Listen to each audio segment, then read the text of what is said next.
BJP के नेता और उनकी आईटी सेल, जिसको मैं फेक न्यूज की फैक्ट्री कहती हूं, उसके सरगना अमित मालवीय पर आरएसएस के एक नेता ने यौन शोषण का गंभीर आरोप लगाया है। संघ परिवार के नेता हैं शांतनु सिन्हा, वो बीजेपी के बंगाल के पदाधिकारी राहुल सिन्हा के भाई हैं, एबीवीपी के सदस्य रह चुके हैं, हिंदू संघ के प्रमुख हैं। उनका कहना है कि बीजेपी आईटी सेल के प्रमुख अमित मालवीय बंगाल में औरतों का यौन शोषण करते हैं और सिर्फ 5 सितारा होटलों में ही नहीं, बीजेपी के दफ्तर तक में ये काली करतूतें चलती हैं। उन्होंने बंगाली में ट्वीट करके, बांग्ला में ट्वीट करके ये भी लिखा है कि बीजेपी नेताओं में होड़ लगी हुई है औरतों की आपूर्ति करने की। उनका कहना है कि ये सब लोग मिलकर, और अमित मालवीय का नाम लेकर उन्होंने कहा है, औरतों का यौन शोषण करते हैं। ये आरोप कांग्रेस पार्टी का नहीं है, ये आरोप संघ के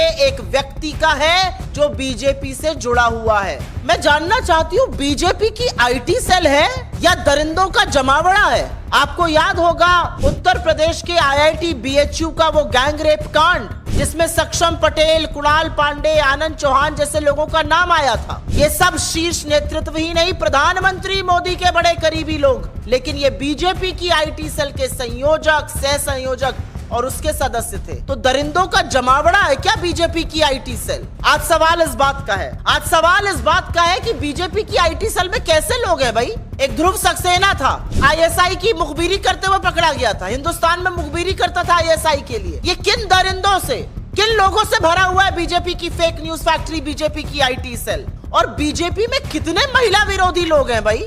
हाथरस से लेके लखीमपुर, लखीमपुर से लेके उन्नाव, उन्नाव से लेकर उत्तराखंड की अंकिता भंडारी हो, चाहे वो गुजरात की बेटी बिल्किस बानो हो, चाहे वो इस देश की सबसे होनहार खिलाड़ी बेटियां हो, हर बार आरोपी बीजेपी का नेता, कभी कुलदीप सेंगर, तो कभी चिन्मय आनंद, तो कभी ब्रजभूषण, तो कभी अंकिता भंडारी का हत्यारा जिसके पिता बीजेपी के नेता है। कैसे लोगों से बीजेपी भरी पड़ी है? और सवाल इस बात का है कि इतने गंभीर आरोप आपके बड़े पदाधिकारी के खिलाफ लगे, लेकिन एक शब्द नहीं बीजेपी की ओर से, कोई प्रतिक्रिया नहीं, कोई उस पर एक्शन लेने की बात नहीं। तो आज सवाल इस बात का है कि इस सुई टपक सन्नाटे का सच क्या है? किसको बचाया जा रहा है? क्यों बचाया जा रहा है? किसके कहने पर बचाया जा रहा है? अगर इतना बड़ा आरोप किसी बीजेपी के बड़े पदाधिकारी पर लगा है, तो बीजेपी का नेतृत्व क्या कर रहा है? नरेंद्र मोदी किस मुंह से महिलाओं की संरक्षण की बात करते हैं, जब वो संरक्षण हर बार